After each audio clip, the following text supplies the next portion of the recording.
ఇది 16 కోట్లు అనేసరికి చాలా షాక్ అయిపోయినారు.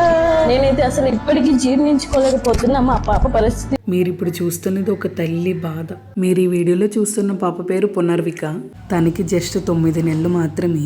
తను ఇప్పుడు SME టైప్ 1 వ్యాధితో పోరాటం చేస్తుంది. ఇది కొన్ని లక్షల్లో ఒకరికి మాత్రమే ఉంటుందంట. తనకి ఒక ఇంజెక్షన్ చేస్తే బ్రతుకుతుంది. ఆ ఇంజెక్షన్ 5 లక్షలు 10 లక్షలు కాదు, ఏకంగా 16 కోట్లు. అంత డబ్బు ఒక్క కుటుంబం వల్ల అస్సలు కాదు. అందుకే వాళ్ళందరి దగ్గరికి వెళ్ళి ఫండ్స్ అడుగుతున్నారు. ఇంకా కొందరైతే టీమ్స్ గా వెళ్ళి ఫండ్స్ కలెక్ట్ చేస్తున్నారు. నాకు ఈ వీడియో చాలా లేట్ గా వచ్చింది. అందుకే మనకు తోచినంత సాయం చేద్దామని చెప్పి మీ ముందుకు తీసుకొచ్చాను. ఈ ఒక్క వీడియో 1000 మందికి వెళ్ళిన ఒక్కొక్కరు 10 రూపీస్ వేసిన 10,000 వస్తాయి. ఈ వీడియో షేర్ చేసినా చేయకపోయినా ఈ వీడియో మాత్రం జస్ట్ 5 మెంబర్స్ కి షేర్ చేయండి. మీరు పంపే ప్రతి రూపాయి ఆ పాపకి పునర్జన్మనిస్తుంది. మీకు తోచినంత సాయం మీరు చేయండి. లాస్ట్ లో పెట్టిన స్కానర్ కి మనీ సెండ్ చేయండి. Please save Punarvika.